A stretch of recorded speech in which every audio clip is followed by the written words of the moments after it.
Partage spirituel d'été numéro 9.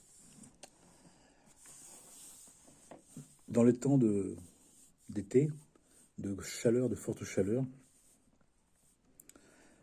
une manière d'atténuer cette chaleur est de maîtriser mieux son verbe, d'éviter à tout prix, dans la mesure de notre possible, le plus possible, le mieux possible, d'éviter toutes les formes de médisance, de calomnie, de racontage, de colportage.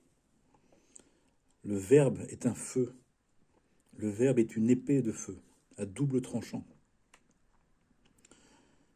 Le verbe est créateur. Et de ce point de vue, ce feu fou, ce feu follet, ce feu violent, cette canicule, nous dit que nous faisons du mal avec notre verbe, que nous nous conduisons mal avec notre parole. Combien de négligences ordinaires, combien de calomnies habituelles, combien de dénigrements continuels nous faisons au quotidien. Alors que nous avons la possibilité de nous taire, de faire silence, de ne pas dire. C'est pour cela qu'on nous dit que nous sommes pleinement responsables de ce que nous disons, même si nous ne savons pas ce que nous disons, même si nous ne savons pas la portée de ce que nous verbalisons, ce que nous énonçons. Nous devons le savoir. Surtout qu'on nous dit que les conséquences d'un verbe mauvais, agressif, destructeur, attaquant, médisant, passent de vie en vie, jusqu'à sa complète et définitive réparation. Et que bien évidemment, au fur et à mesure, une parole malveillante, un verbe abusif, avec toutes les conséquences que ça entraîne, de mensonges, de peine, de haine, eh bien, vient se cumuler de vie en vie, d'existence en existence, de monde en monde. Et donc on ne peut pas s'étonner, au bout d'un moment, qu'il y a une canicule à la fois de feu extérieur, mais qui vient nous dire à quel point nous ne maîtrisons pas, nous négligeons, nous abusons par le verbe. Tous les grands maîtres, les grands saint hommes et saintes femmes, les réveillés, les éveillés, les mystiques, les initiés, parlent du verbe comme d'un instrument, d'un don qui les fait trembler, qu'ils craignent,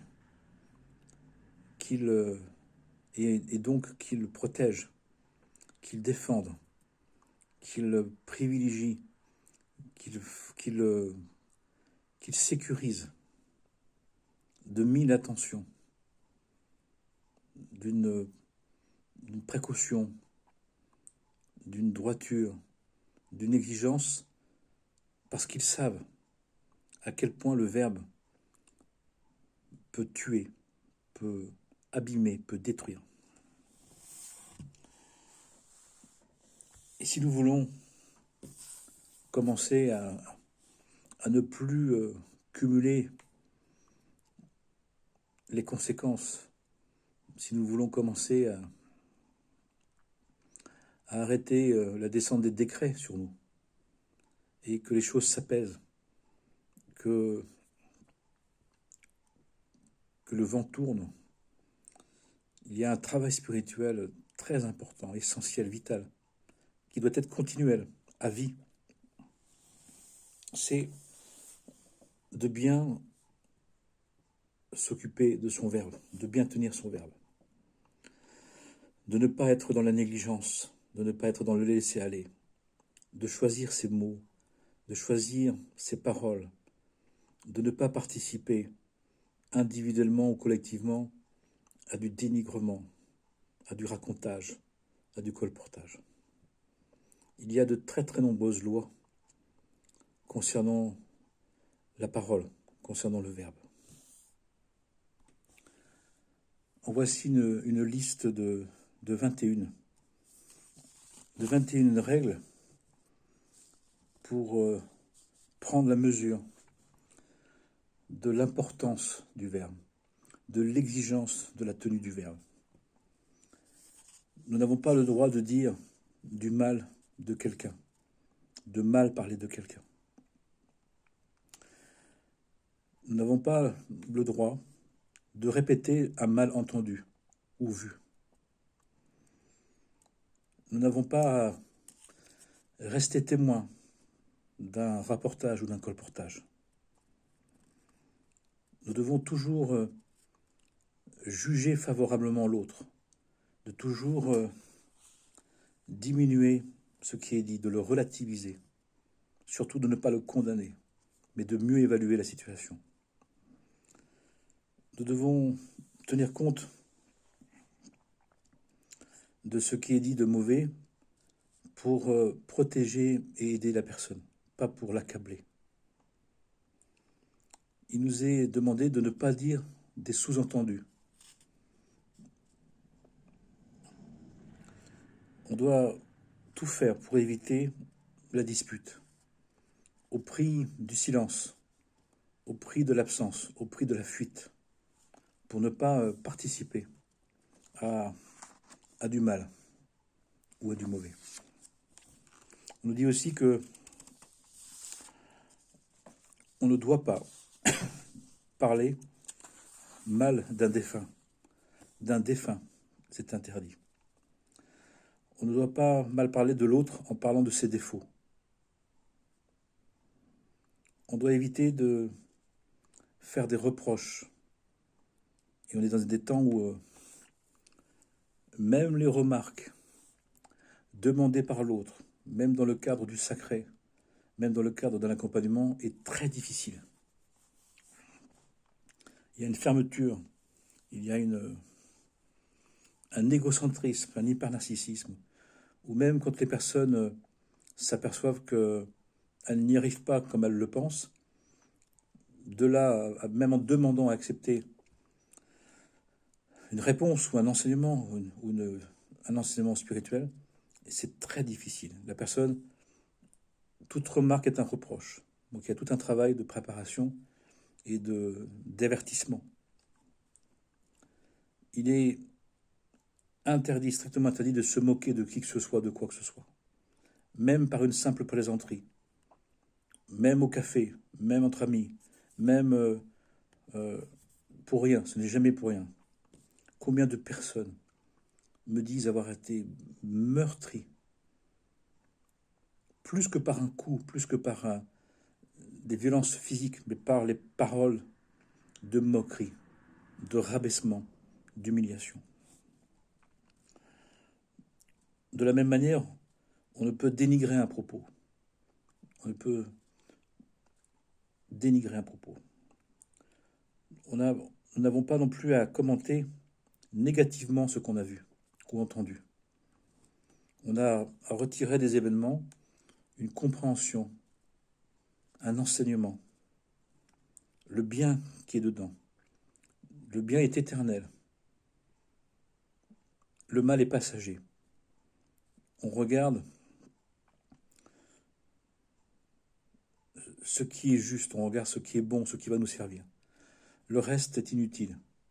On ne l'alimente pas, on ne le dynamise pas. On n'a pas le droit de mal parler à ses parents. Combien de relations entre parents et enfants ne vont pas parce que les parents sont devenus des copains, des potes, et les enfants pensent qu'ils peuvent dire ce qu'ils veulent. Les enfants n'ont pas à faire la leçon à leurs parents. Ils n'ont pas chez eux, chez leurs parents, de faire la leçon. Si les enfants ne sont pas d'accord, ils se mettent de côté. Si les enfants ne veulent plus venir, ils ne viennent plus. Mais les enfants n'ont pas à reprendre leurs parents.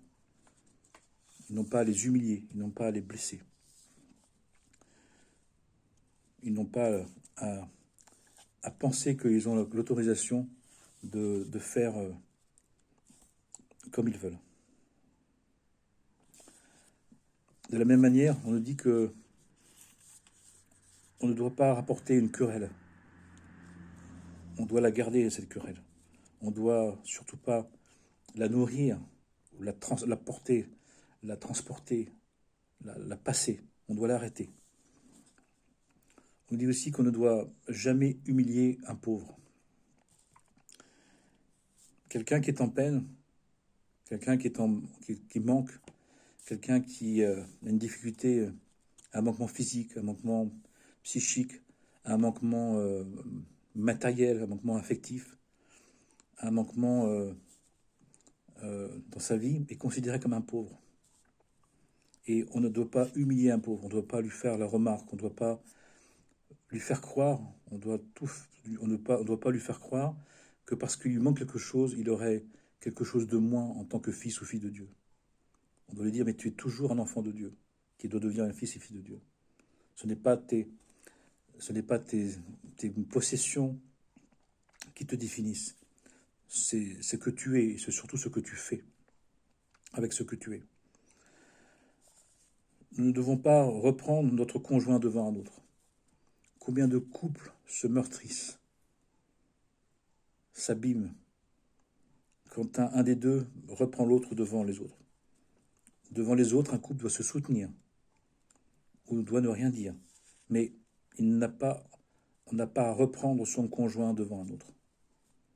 C'est une trahison. C'est une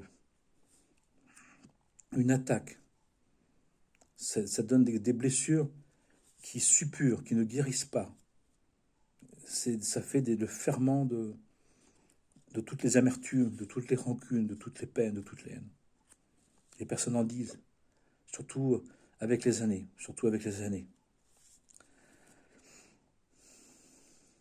On ne doit pas en vouloir à quelqu'un qui nous a refusé un service. Quand on demande un service à quelqu'un, il a le droit de le faire ou de ne pas le faire. On a le droit de lui demander. Mais on n'a pas à lui en vouloir et on n'a pas à lui demander les raisons de son refus. D'en vouloir à quelqu'un d'avoir refusé de nous servir, de nous aider, c'est une vengeance. C'est de vivre l'esprit de vengeance. C'est de lui en vouloir. Je t'en veux de ne pas avoir répondu comme je voulais. C'est-à-dire que ce n'était pas une demande de notre part, c'était une exigence. Cela n'est pas juste. On nous dit enfin que il ne faut pas tenir compte de ce que l'on dit sur nous. Ça n'a aucune importance. Toutes les formes de rapportage, de colportage qu'on pourrait dire sur nous, qu'on entendrait, n'ont aucune importance. Ce qui est important, c'est que si quelqu'un vient nous le dire, s'il vient nous le dire pour nous en parler, pour nous expliquer, pour nous mettre d'accord. Voici quelques lois, 21 sur de nombreux autres. Des lois de la bonne parole, de la vraie parole. Qui fait que, en s'appliquant à ça, en sachant à quel point notre Verbe est créateur, notre Verbe est réparateur et guérisseur, et que nous avons donc un moyen, par la tenue du Verbe, de vraiment prendre soin. Déjà d'arrêter de mettre de l'huile sur le feu, de mettre du sel, son grain de sel sur le feu, de rendre inflammable, de rendre brûlant, de rendre incandescent les situations. Pour cela, ça nous demande de tenir notre verbe. Pour cela, ça nous demande de mettre une distance relationnelle. Nous avons à être proches sans jamais être familiers. On n'est pas des potes, on n'est pas des copains, on n'est pas des gentilles connaissances. La relation fraternelle, spirituelle, commune et sérieuse, elle implique une distance de veille, une distance de garde, une vigilance fraternelle.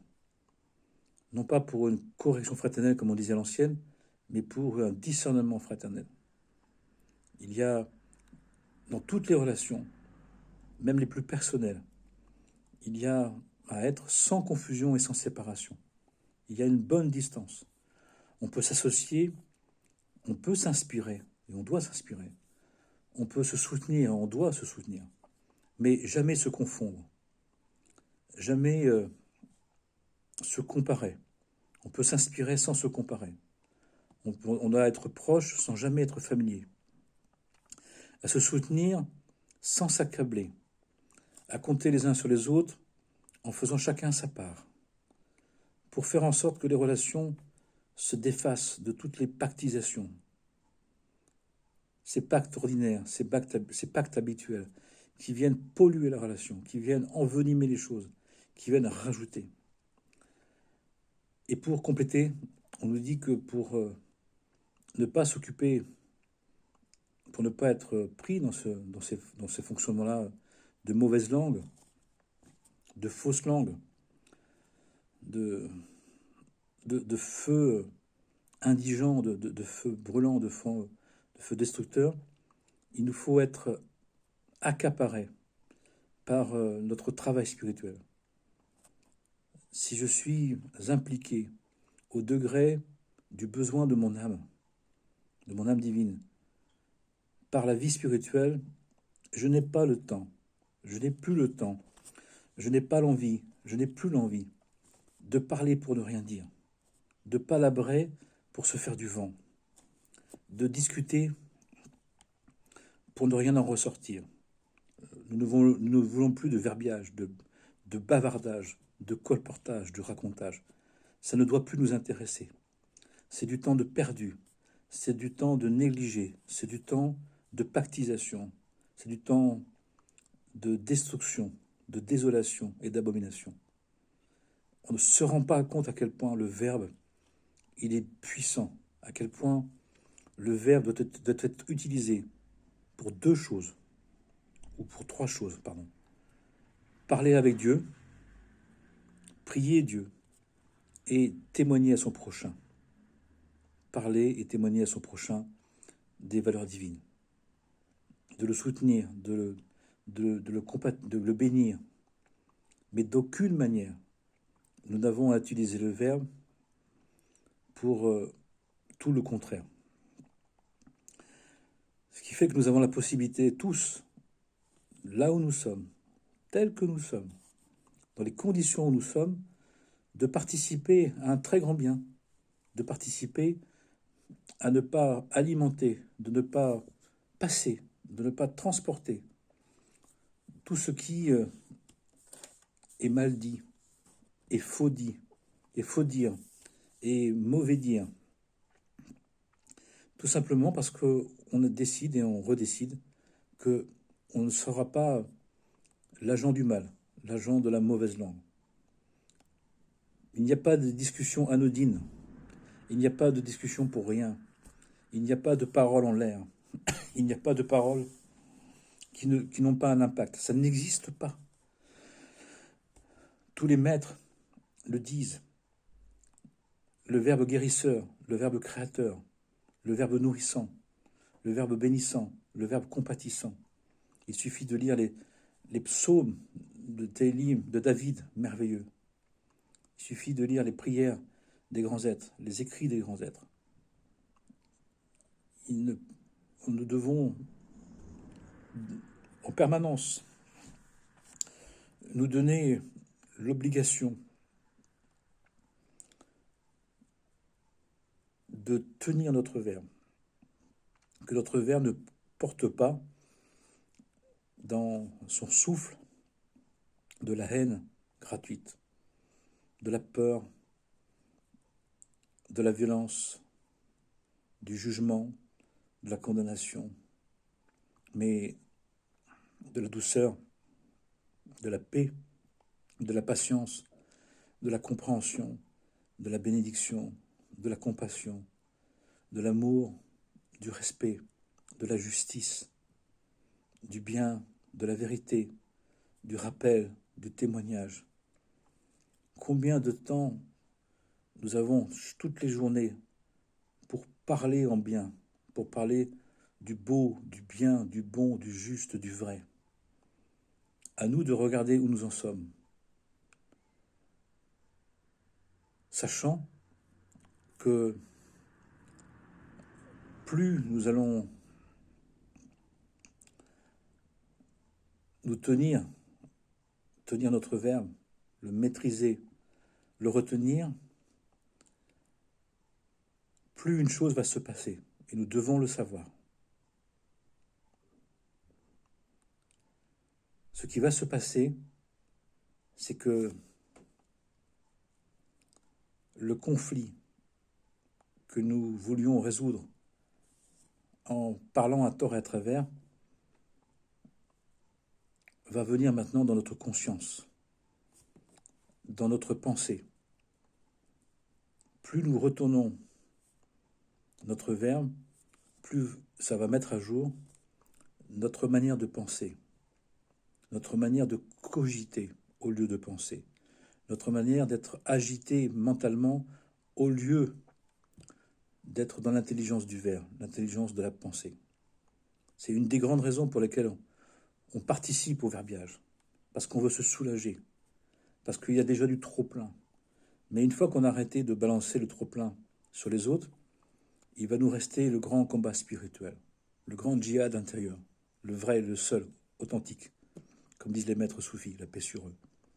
C'est le fait de ne plus laisser l'agitation mentale qui amène à l'agitation émotionnelle, qui amène aux tensions physiques, d'agir.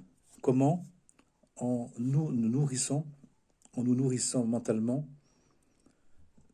du Verbe de Dieu, selon ses enseignements, par les prophètes, par les prières, par les commentaires, etc., etc., par les vies des saints hommes et saintes femmes, pour justement abreuver notre mental d'une matière mentale, d'un verbe supérieur, d'un verbe glorieux, d'un verbe royal. Et ça dépend que de nous. Sachant que plus on était capable de parler à tort et à travers, plus on a besoin de faire l'équivalent dans la royauté, dans une pensée royale, sublime, glorifiant le nom de Dieu, béni soit-il, le Saint-Nom divin. Appelons le divin, prions le divin, étudions le divin. Ça montre à quel point ceux qui utilisent mal le verbe peuvent l'utiliser de très belle manière, qu'ils ont une intensité, une puissance, une influence possible qu'ils doivent maintenant diriger vers le bien, vers le bon, le beau, le vrai, le juste, pour aider les êtres, pour nous aider tous. Ça veut dire que nous avons un moyen que Dieu nous a donné à disposition. Nous sommes les seules créatures qui pouvons parler. Bien sûr, la nature a un langage, mais elle ne peut pas parler, même si elle s'exprime. Mais nous pouvons parler, nous pouvons choisir les mots, nous pouvons construire, nous pouvons éveiller, nous pouvons étayer, nous pouvons soutenir, nous pouvons glorifier, nous pouvons bénir. Et ça ne dépend que de nous. C'est notre immense responsabilité. Et plus on le fait, plus on sent l'importance, plus on sent l'engagement, plus on sent le sérieux, plus on craint. La crainte, c'est plus on est dans la révérence, la sainte crainte, qui a son degré de peur. J'ai peur de mal dire. Amen, tant mieux. Mais ensuite, je souhaite bien dire, bien redire. Je vais choisir mes mots. Je vais être prudent. Je vais être raisonnable. Je vais être nuancé pour le bien. Donc ça n'empêche pas le dialogue. Ça n'empêche pas l'échange, bien au contraire. Mais avec une éthique, avec une morale, avec une conscience qui fait que ça fait toute la différence. Et combien de personnes attendent que l'autre commence à proposer une parole vraie, une parole juste, une parole profonde, une parole authentique. Tous les êtres me disent, j'aimerais bien trouver quelqu'un avec qui en parler, j'aimerais bien. Et parfois, les deux personnes qui se connaissent viennent me voir en individuel, et elles me disent les deux choses. Mais là, j'attends de l'autre.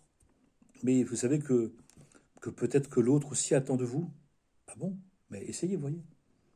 Et il y a une demande, sachons-le, il y a une véritable demande des êtres de parler vrai, de parler authentique, de parler sincère, mais pas avec son affect, pas avec ses émotions, pas avec ses cogitations, mais à partir des enseignements, à partir des psaumes, des prières, des commentaires. Il y a des textes magnifiques. Nous avons la possibilité d'aller visiter tous les textes sacrés du monde, une grande majorité, sublime, pour faire en sorte justement, pas de le psychologiser simplement, pas de le réduire à une expérience personnelle, mais d'apprendre à parler, d'apprendre à parler avec une éthique de responsabilité, d'amour, de fraternité, de bienveillance, de respect, de gloire, de la gloire divine. Puissions-nous le savoir, puissions-nous l'envisager, puissions-nous le faire, et d'être de plus en plus attentifs. Regardons notre verbe, écoutons-nous parler, et voyons si ce que nous disons participe au bien, à l'aide, au soutien, à l'entraide, à la bénédiction, ou peu ou pas. Si ce n'est pas le cas, arrêtons. Si c'est le cas, continuons, renforçons-nous. Et même si les autres n'ont pas fait encore ce choix, ça viendra, mais ne participons plus. Arrêtons de participer au mal par le fait d'avoir un verbe qui se tient, un verbe qui sait se taire, qui sait s'arrêter, qui sait ne pas participer, qui refuse d'y participer. Annonçons-le si nécessaire. Je veux aider le monde, je veux aider cette vie, je veux aider les êtres qui m'entourent. Ça va tellement mal que je veux faire attention à ma parole. Et vous serez entendu, vous serez soutenu. À chaque fois, ça marche. Pas par tout le monde, mais suffisamment de personnes qui en ont envie. Combien de personnes en ont envie? Eh bien, dites-leur, soyez celui et celle qui dit à l'autre, mais tu sais qu'on peut, par notre verbe, tenu, retenu, appliquer, raisonner, de changer le monde, de soulager le monde, de défaire le monde de ce poids de haine gratuite, d'intolérance, de rancœur, de rancune, d'amertume. Parce qu'on arrête de le laisser passer. On ne laisse plus passer des paroles, des mauvaises paroles. On veut être juste, on veut vérifier ce qu'on dit. Combien de personnes prennent soin de ce qu'ils mangent, de ce qu'ils portent, de ce qu'ils achètent, de ce qu'ils consomment, et pas le verbe. Ça devrait être prioritaire, ça devrait être premier. On dit que le problème écologique, d'un point de vue spirituel, c'est un manque moral qui vient du verbe. Donc même si on fait tout pour bien consommer, mieux consommer, mais nous devons développer une éthique du verbe, de la consommation du verbe. Nous devons avoir un verbe biologique, écologique, équitable, qui respecte les lois divines. L'amour du prochain, l'amour de Dieu. Qui dit le bien, qui ne laisse pas passer le mal, qui prend soin et ne condamne pas, qui aime et n'abîme pas, qui protège et qui défend. À chacun et chacune, nous sommes concernés. Tous les êtres humains sont concernés, qui ont du verbe. Nous pouvons avoir une action considérable, forte, intense, qui est disponible, ça dépend que de nous. Nous voulons participer au bien du monde, nous avons la possibilité de le faire sans aucune connaissance préalable, simplement en sachant que notre parole doit être propre, pure, saine, sainte, et ça dépend que de nous. Que le saint nom divin, béni soit-il, soit sur nous, en nous, autour de nous et entre nous, pour le bien de tous les êtres. Amen et Amana. Que la vie soit bonne, que la vie soit juste, que la vie soit bénédiction,